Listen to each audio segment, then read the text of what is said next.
Dans cette vidéo, on s'intéresse à l'exercice numéro 576, donc un Ming-Pong de 2018. Donc c'est un exercice un petit peu de dénombrement, mais quand même beaucoup basé sur des séries entières. Donc on s'intéresse là-dedans au nombre de partitions d'un ensemble à n éléments, donc on note Bn.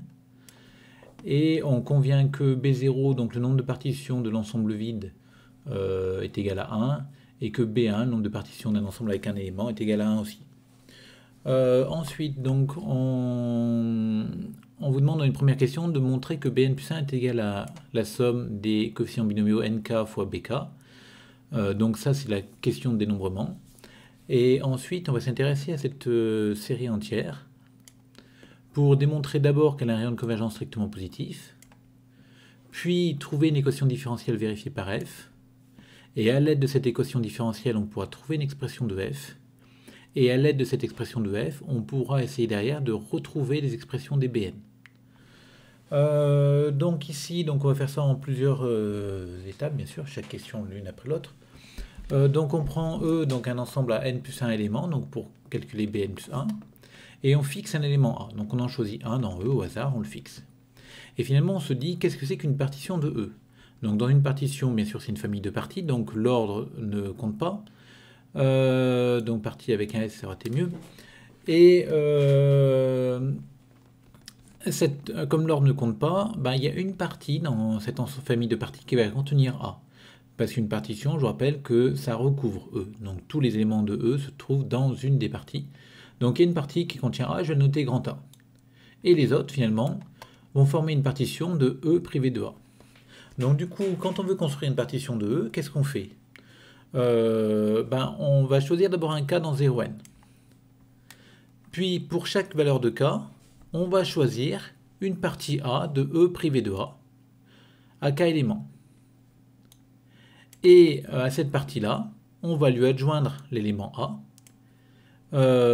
Et donc finalement, on va former une partie donc, écrite comme ça, qui va être une partie de E contenant A.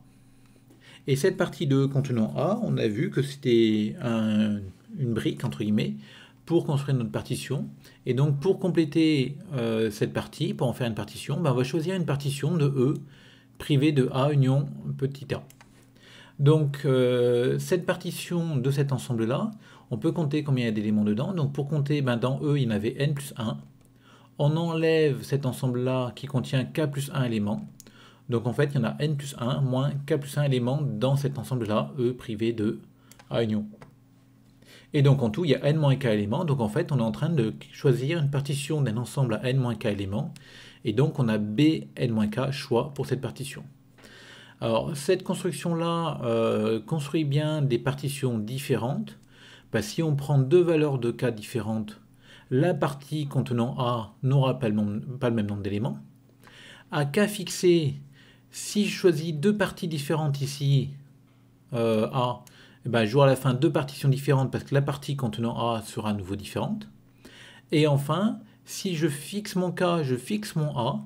Si je choisis deux partitions de E privé de A union A différentes, j'aurai bien des partitions différentes à la fin, vu qu'il y aura des parties différentes à côté de A union A. Donc ce qui est clair ici, c'est que j'ai bien compté toutes les partitions, une seule fois chacune, et donc j'ai bien comme ça mon nombre de partitions Bn plus 1. Alors après, comment ça s'écrit? On a dit que pour chaque K, de façon disjointe, donc ça veut dire que pour chaque valeur de K, je vais construire ce nombre de partitions. Donc nk qui correspond au choix de la partie, 1 qui correspond à l'opération on ajoute A, donc là on n'a pas le choix. Et le choix de la partition de E privé de A union A, donc bnk. Donc ça c'est pour un K fixé. Et comme mon ensemble de partitions c'est la réunion pour K valant de 0 à n de ces trucs-là, on fait apparaître une somme ici parce que la réunion est disjointe. Donc après, pour se ramener à ce qu'on voulait, donc on voulait avoir un bk ici, là moi j'ai un n-k, donc je vais poser j égale n-k, et en changeant un indice, on obtient ça, et on sait que le coefficient binomial nn-j est égal au coefficient binomial nj, et donc on trouve bien la forme demandée dans l'énoncé. Donc ensuite, montrer que le rayon de convergence de f est strictement positif. Alors c'est une question qui est assez délicate encore ici, parce que il faut essayer de trouver le rayon de convergence de cette série-là, dont on ne sait finalement pas grand-chose. Donc une des techniques qu'on peut utiliser, c'est d'essayer de majorer Bn par quelque chose de juste déjà, donc trouver un vrai majorant, et de telle sorte que la série avec le majorant est un rayon de convergence strictement positif. L'intérêt étant que du coup, mon développement en série entière ici aura un rayon de convergence au moins égal à celui de la nouvelle série, et donc il sera bien positif. Donc ce qu'on va faire ici, c'est qu'on va démontrer que Bn est plus petit que n puissance n. Donc pourquoi n puissance n? Parce qu'on cherche et puis on se dit tiens, n puissance n finalement ça a bien marché. Donc on va le voir plus ou moins dans l'hérédité pourquoi est-ce qu'on a pris ce choix-là. Donc finalement l'initialisation, bon, vous pouvez la regarder, il n'y a pas de souci, mais vous allez voir que l'hérédité est importante. Donc c'est elle qui va nous guider le choix. Donc vu la définition de Bn plus 1 en fonction des BK, on se rend compte qu'on va avoir besoin d'une hypothèse de récurrence portant sur tous les BK pour k variant de 0 à n. C'est pour ça qu'on fait une récurrence forte. Et donc dans mon hérédité, je prends un n et je suppose que HRK est vrai pour tout k plus petit que n. Et je m'intéresse maintenant à mon Bn plus 1. Donc Bn plus 1, j'utilise la formule donnée dans l'énoncé. Et le majorant que j'ai trouvé pour les BK, je vais pouvoir l'utiliser ici. Donc ce majorant va se retrouver là. Et en fait, l'idée, c'est derrière d'essayer de faire apparaître un binôme, donc quelque chose de relativement simple. Et c'est pour ça que là, je me dis que le k puissance k est assez pratique. Parce que comme k est compris entre 0 et n, k puissance k est plus petit que n puissance k. Et cette écriture-là n'est autre que celle-ci. Donc j'ai rajouté un 1 puissance n moins k devant. Donc c'est un binôme de Newton. Et ça me fait mon n plus 1 puissance n. Et je me dis que si je veux avoir un truc qui est stable, je vais prendre n plus 1 puissance n plus 1 comme majorant. Et donc l'idée de prendre le n puissance n ici apparaît assez naturellement. Attention, j'ai bien dit assez naturellement. Encore une fois, c'est un exercice d'oral, donc si ça avait été donné à l'écrit, il y a fort à parier qu'on vous aurait dit montrer que Bn est plus petit que n puissance n en question préliminaire. À l'oral, il y a fort à parier que si l'élève ne propose une idée qui n'est pas la bonne, mais qu'il a quand même dans l'idée de se dire tiens, je vais trouver un majorant, et il ne trouve pas le bon, on va peut-être le mettre sur cette voie-là. Il y a certainement d'ailleurs d'autres choix qui marchent. Vous remarquerez que ma majoration est très grossière, parce que là je multiplie par n plus 1, là je majore 1 par n puissance k, vous voyez la majoration est très très grossière. Bon, en tout cas ici, j'ai mon Bn qui est plus petit que n puissance n, donc Bn sur factoriel n est plus petit que n puissance n sur factoriel n, donc le rayon de convergence de ma série, là j'ai oublié mon x ici, est supérieur ou égal à celui de la série, la nouvelle série qui est celle-ci. Et celle-ci est beaucoup plus agréable parce qu'on va pouvoir lui appliquer le critère d'Alembert pour les séries entières, pour les séries numériques par exemple. Et donc on va prendre toujours x différent de 0 pour être sûr que mon un soit différent de 0. On pose cette quantité-là donc qui est non nulle, et on calcule le quotient de un plus 1 sur un. On voit que ça tend vers exponentielle, e fois x. Attention ici, donc là on a toujours la même chose, à un moment donné on a besoin de calculer cette limite-là, donc de la forme un puissance vn, donc on passe à l'exponentielle et ça marche très bien. Du coup, le critère d'Alembert pour les séries numériques me dit que si EX est plus grand que 1, c'est-à-dire si X est plus grand que moins 1, la série diverge grossièrement, donc mon rayon de convergence est inférieur ou égal à exponentielle moins 1. Si EX est plus petit que 1, c'est-à-dire si X est plus petit que exponentielle moins 1, ma série converge, elle converge même absolument. Donc le rayon de convergence de ma série entière est supérieur ou égal à exponentielle moins 1. Et donc finalement, le rayon de convergence de cette série entière-là est exponentielle moins 1. Et comme on avait dit que le rayon de convergence de notre série de départ était supérieur ou égal au rayon de convergence de celle-ci, le rayon de convergence de ma série de départ est supérieur ou égal à E-1. Et donc il est bien strictement positif. Bon, ensuite on nous demande de trouver une équation différentielle vérifiée par f. Donc on va noter R, le rayon de convergence de notre série entière. Là il manque un I. Donc ce rayon de convergence, je sais qu'il est qu'il est supérieur ou égal à exponentielle moins 1. Mais donc il est strictement positif, je l'appelle R. Donc pour tout x dans moins R, je sais que ma fonction f est de classe C infini parce qu'elle est développable en série entière, donc sur moins R. Et je sais calculer sa dérivée, donc terme à terme, et on obtient cette dérivée-là. On simplifie par n, et on change d'indice, et ça nous fait apparaître cette somme-là. Alors j'ai le droit de simplifier par n ici, parce que n commence à 1, donc n est non nul, donc j'ai le droit de simplifier par n. Ensuite, on remplace Bn plus 1 par sa valeur. Et l'idée ici, ça va être de faire apparaître un produit de Cauchy, parce que quand on regarde le début de notre calcul de f' de x, ça ressemble beaucoup au début d'un produit de Cauchy.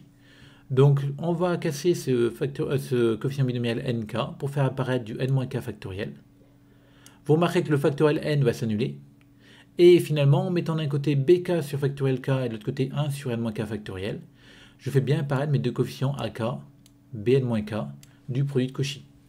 Et donc ici, on a le produit de Cauchy des séries somme des bn sur factoriel n xn et somme des xn sur factoriel n. La première série a un rayon de convergence égal à R. La deuxième série a un rayon de convergence plus infini parce que c'est la série exponentielle. Et donc le produit de Cauchy est valable au moins sur moins R. Et donc on a f' de x qui va être égal au produit des deux séries entières. La deuxième c'est exponentielle x, la première c'est f de x. Donc on a l'équation différentielle f' de x égale exponentielle x f de x pour tout x dans moins R. Alors ensuite, du coup, maintenant qu'on a une équation différentielle, on va pouvoir la résoudre. Donc comme f est solution de cette équation différentielle, on sait que il y a un lambda tel que f de x égale lambda exponentielle de exponentielle x, donc la primitive de exponentielle x ici, qu'on prend, qui est exponentielle x elle-même. De plus, f de 0, quand on calcule f de 0, ça va faire... Est-ce que je l'ai sous les yeux? F, non. Quand on calcule f de 0, on va trouver b0, donc ça va faire 1 en tout cas. Donc lambda fois e égale 1, donc lambda égale e moins 1. Donc en fait, j'ai l'expression de f de x qui est celle-ci. Alors maintenant, qu'est-ce qu'il nous reste à faire? On nous demande dans cette question 4, en fait, de trouver, écrire Bn sous la forme d'une série. Donc c'est quelque chose qui est assez compliqué, mais quand on regarde bien, mon f, je viens de trouver qui c'était. Donc mon f, c'est cette fonction, cette somme-là. Et j'ai obtenu que f était développable en série entière sur moins R. Et donc en fait, je sais que comme elle est développable en série entière, son développement en série entière, c'est sa série de Taylor. Et donc en identifiant après, parce que par unicité du développement en série entière, on va obtenir que le Bn sur factoriel n, c'est le coefficient d'indice n de la série de Taylor. Et donc ce sera la dérivée énième de f en 0 sur factoriel n. Et donc on va obtenir que Bn, c'est la dérivée énième de f en 0. Donc maintenant la question qui se pose, c'est comment obtenir cette dérivée énième de f en 0. Et on nous donne une petite indication, quand même on nous dit qu'on le veut sous la forme d'une série. Donc certainement que cette dérivée énième de f en 0 va s'obtenir sous la forme d'une série. Donc qu'est-ce qu'on va faire ici? L'idée qu'on va utiliser, c'est de développer f de x en série de fonctions. Donc on va utiliser le développement en série entière de la fonction exponentielle, qui est valable sur R. Donc comme exponentielle x est dans R, je peux appliquer ce développement en série entière à exponentielle x, et j'obtiens que exponentielle de exponentielle x, c'est la somme des exponentielle x puissance n sur factoriel n. Et donc exponentielle x puissance n, ça fait exponentielle nx. Et donc j'obtiens que f de x est égal à ça. J'ai un développement en série entière, pas en série entière, en série de fonctions. Je vais démontrer que ce développement en série de fonctions est de classe C infini et que j'ai le droit de dériver terme à terme, donc en utilisant les théorèmes sur la dérivation des séries de fonctions. Donc pour ça, on va se placer sur moins RR, et on va essayer de démontrer qu'il y a convergence en fait normale de toutes les séries des dérivées pour obtenir ça. Donc notre théorème de dérivation des séries de fonctions, il nous dit que il faut que j'ai convergence simple. Mais bon, là j'ai convergence simple parce que j'ai convergence simple. On l'a posé, enfin ça vient du développement en série entière de la fonction exponentielle, donc tout va bien.